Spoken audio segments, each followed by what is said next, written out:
Alright folks, in this particular episode in this CLV Boost tutorial, we're going to be talking about the concept of a pull-up campaign.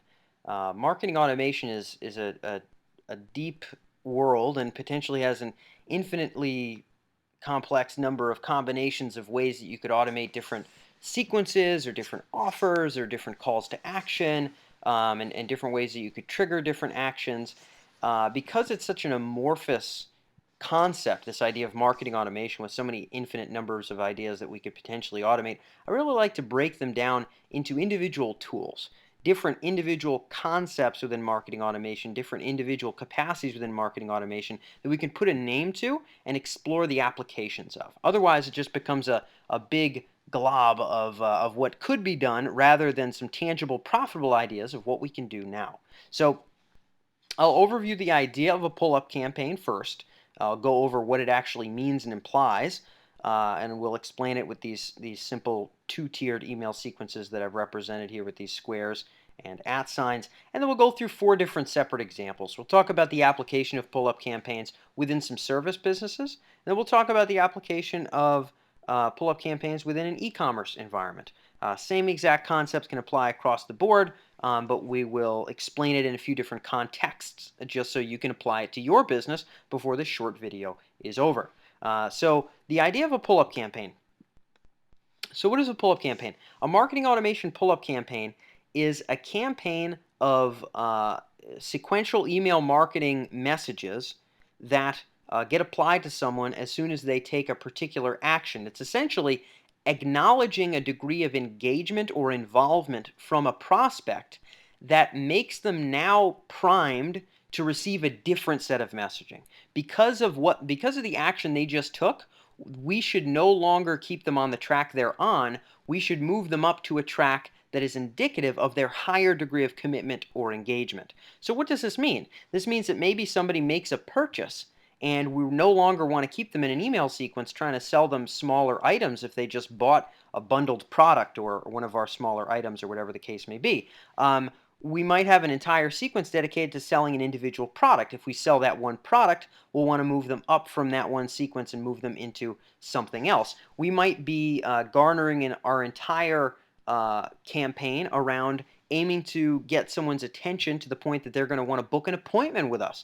If we have a service-based business, in which case when we feel like they're at that right degree of engagement or involvement, we'll want to yank them into a campaign where now we can more explicitly give them a call to action to set an appointment. So again, a pull-up campaign, and you can think about how this will apply to your business. I'll provide you with a couple examples as I had mentioned, which we'll go into in just a second. But a pull-up campaign is essentially acknowledging an increased level of engagement or commitment from a prospect that gives you the signal that they should no longer be receiving the sequential set of emails that they're getting now. They should be pulled up to a campaign that's indicative of that higher level of involvement. So if we use the simplest example, which we could start with down here, which would be an e-commerce business. So let's say this is our tier 1. So I'll just put T1 here. And this will be tier 2, our second level of emails. I use the word tiers oftentimes to represent sort of the different levels of emails that people could be involved in. So in tier 1, let's say I'm selling products around information products just out of raw, a raw example I'm yanking out of nowhere, an information product around fitness. Okay, so I'm selling some semblance of a course around maybe healthy recipes or a nutritional-based course or something along those lines, a paleo course. People seem to like that kind of thing these days. And this entire tier is dedicated towards selling those products. So we have a couple recipe books and guides and smaller courses and products that people can purchase, maybe printed books in the $27 range, and electronic products maybe the $17 range, whatever the case may be. So someone's riding along in this sequence.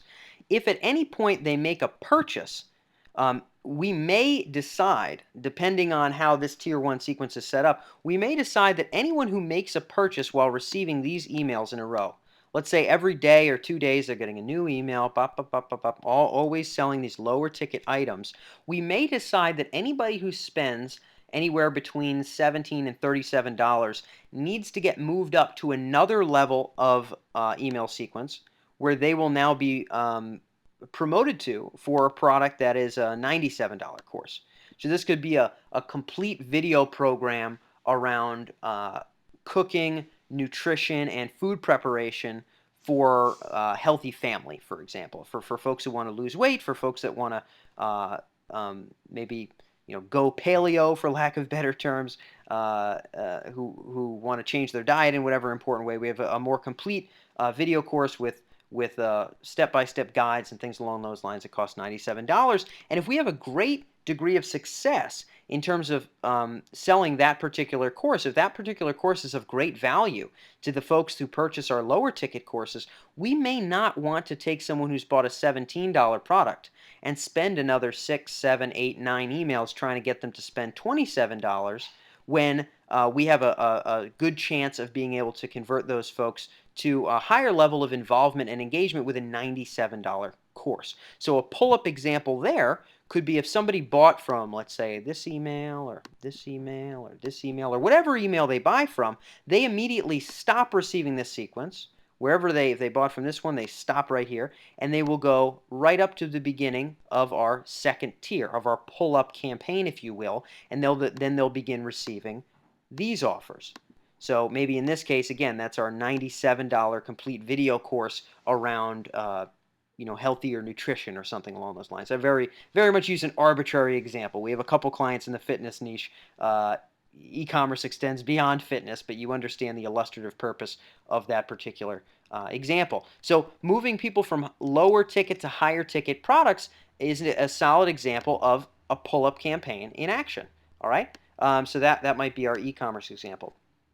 Now let's talk about e-commerce in terms of engagement. Okay.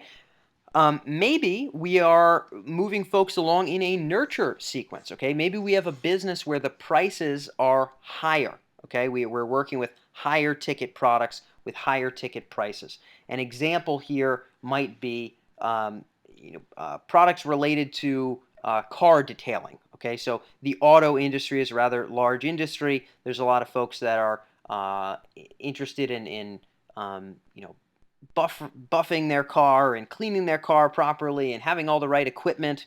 I had a friend that was actually in the car detailing business to a small degree, to some extent. You'd be surprised how much people will spend on their vehicles. I'm certainly not one of those folks, but some people are very much interested in that. So if we're selling equipment for cleaning cars, that's higher ticket. Vacuum extensions to reach different places. If you have a fancy or luxury car, you don't want to damage your materials with some kind of a rough vacuum end, but you still want to be able to keep your car immaculately clean. Different kinds of squeegees and cleaners for the outside of your car. People that spend $50,000, $60,000, $70,000 in a car want to have they want to have it looking excellent, and so they might have $200 squeegees that connect to your hose and have a particular kind of soap that has some kind of buffering effect. I'm not exactly sure. As you can tell, I'm not exactly a buyer in this market, but I'm giving an example of higher ticket products, okay? So what we might not do in this example of a business where we're already looking at less of an impulse buy and more of something that people are really looking for. You don't wake up one morning, sort of yawn while you're checking Facebook and slam $200 through the computer screen for a new squeegee. You might, right? You might, depending on how much you make, but it's a lot less of an impulse buy than a pair of tweezers at the drugstore, right? It's a lot less of an impulse buy than a $17 recipe book that you order online, right? Those are sort of quick and easy impulse buys. Things that have to do with equipment, things that have to do with physical work involved with the product, things that imply a higher price. These are oftentimes not to be forced and to be pushed in our initial front-end sequence. Oftentimes what we want to do is tease out interest. So if we have folks who are on a newsletter or an automated sequence related to car detailing, we may have particular articles or instructional videos on different topics. So we might have our email 2 and 3 that might have something to do with buffing and cleaning the outside of a car, for example.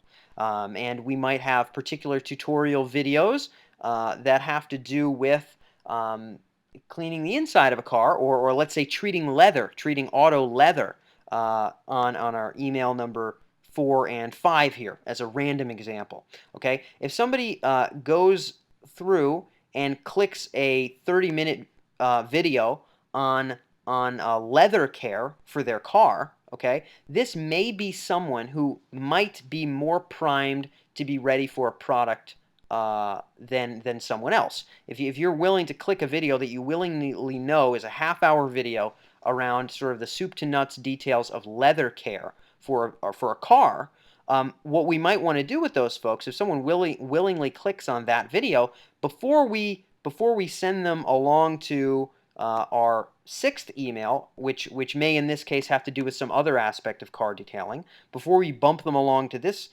email, if they click this 30-minute video, we may want to move them up to a 3 or 4 email sequence and campaign that lets them know about different price comparisons and quality comparisons and instructional videos around particular products that have to do with leather care. We might be talking again around the $200 price point. Different detailing products. I'm sure we could very easily spend thousands of dollars on detailing car leather. If we want to get embroidery in our leather, the leather in our seats or something along those lines. I'm sure there's massively expensive services. But regardless, if we're just talking about equipment and balms or oils you might use on leather in a car, we might be talking about hundreds of dollars. Now, do we want to start whipping and throwing $200 balms at people at email number 4? We might, all right? There's a chance that we might, but what we may be better off doing is, and this is really a decision made by the business owner, is we may want to move them when they indicate significant interest, clicking to willingly watch a half-hour video about leather treatment for cars. We may want to then put them in a 3 or 4 email sequence selling those kinds of products, and then drop them back off to email 6 after they're done. Whether they buy or not, we can move them to email 6, and now we'll expose them to cleaning of the inside of a car, or buffering, or glass care, or tinting, or whatever our next topic is. Okay, so we may be looking for, in this case, if we get rid of some of all these crazy arrows we're drawing here for these various examples, we may, again, in this case, we're using engagement to pull people up to a sequence that's indicative of their degree of engagement. If someone clicks to watch a 30-minute video, there's a reasonable shot that they're really into leather care. And then if we give them the right opportunities, they may be willing to buy, and they would not feel imposed on if presented with those kinds of products because of the engagement that they indicated. So that's another example of a pull-up campaign in an e-commerce environment. In a service business, I'll go over these very quickly. In a service business, for retention and referral, for example, we may have an entire sequence dedicated towards getting someone to an appointment and nurturing them and eventually selling them on a service of, let's say, running their Facebook advertising. Okay, if we run an advertising agency, we may have an entire sequence of education and of case studies and helpful Facebook marketing tips and things along those lines. And when someone becomes a client, okay, someone purchases, they decide to spend $10,000 and have us manage their Facebook advertising, we do not probably want to educate them and subtly coax them to become a client because they already are. So there's no reason to do that. So as soon as they become a client, we now will pull them out of our case study and education campaign, and we will, guess what? We'll pull them up to another campaign. And this doesn't have to be a campaign that sells them on something else. What this campaign can do, especially in a service-based business, is this campaign can be a campaign geared towards retention and referral. So this might be deeper levels of education around how to manage their landing pages and their website load times and other factors that are going to help them succeed with Facebook. So you may want to now educate them on how to be a successful client, how to work with you successfully, how to manage their website successfully so that you can drive advertising that makes them profits. So in this case, we may change up the tone of our education in our pull-up campaign, and we may have additional emails down the line here in this particular pull-up campaign that may ask them very nicely if there's other folks who run businesses who might be able to benefit from our services who they may be able to refer us to. We might speak openly about how many great clients we've received through referrals from people who feel very well taken care of, and we might ask these folks, hey, who might you know who'd be interested in this particular service? And you might present them with some kind of a gift or a present or some sort of incentive to help you get some appointments with some other business owners who could really gain from your service. So when people convert as a client to a higher ticket service, we can take them out of a general nurture and case study campaign, move them up to a campaign of education that helps them work successfully with you and coaxes referrals. That's one service-based approach. Another potential service-based approach that we could go with here, another service business example, so to speak, would be appointments. So again, let's say we had that same sequence before. It's a nurture sequence. Let's use a completely different business here. Okay, let's talk about of all the things in the universe, carpet cleaning. Okay, I just completely pulled that out of nowhere. But we have a general nurture sequence. So we have some kind of a people found us in a newspaper. People found us on their website. We got them to opt in by providing them with a guidebook on removing stains from different kinds of carpet and tile, some kind of useful resource. And now they're on an educational sequence where a couple times a week we provide them with other, carpet cleaning tips, potentially, ideas for, purchasing products that don't cause stains if you spill them, whatever might be useful for the care of upholstery and of carpets and of floor covering. So maybe we have some kind of a general newsletter for our market area where we provide people with that kind of general advice. Now, we might also have spiced in here some case studies. I'm a big fan of using case studies in marketing automation because nothing recommends someone else to work with you than seeing other people just like them who are happy and smiling because they've worked with you as well. So maybe in the midst of your carpet cleaning education, you have a couple emails that really drum up hard on some success stories of carpet cleaning clients, okay? So in this example, it's email number 4 and 5. You might also do the same thing on email number 8 and 9. It doesn't really matter. We're just using an example here, okay? And these emails might very explicitly say, hey, as you know, we offer carpet cleaning services in this particular area of, wherever you are, Pittsburgh, it doesn't matter. And here's an example of a busy family who, after having their third child, really was struggling to keep all their surfaces clean and yada yada. And an example of exactly how we helped them, and with some great before and after pictures that you won't believe. Okay, anybody that clicks that inside this email might be pretty well primed to want to purchase carpet cleaning services. They might be pretty well primed, that person. Similarly speaking, if we have another example, okay, maybe this is an example of a small business. They're running an office, got people hustling, bustling, spilling coffee. They're bringing in Italian food late at night, working on projects and things like that. It gets on the front counter and they can't get it out with Windex, whatever the case may be. You talk about a case study of a small business that brings you in once a month to make the business look excellent, and people click on this. Those folks might be a little bit more interested in carpet cleaning. So some people might be hanging on in education, and we might not want to throttle them with the appointment reminders right away, but maybe what we would do is we would set up a pull-up campaign where anybody who clicks on our case studies, we would pull them up to a separate campaign where they would receive 3 or 4 or 5 emails in a row that would more explicitly present them with offers to allow us to come in and service their home or their business with our carpet cleaning services, whether it be cleaning their upholstery, their floor covering, their wool carpets, whatever the case may be, linoleum, whatever the case may be. So what we might do again here is, before we let them continue on our educational journey, so we might put them back in the educational journey if they don't become a customer. If they do become a customer, guess what? We might have another pull-up campaign for retention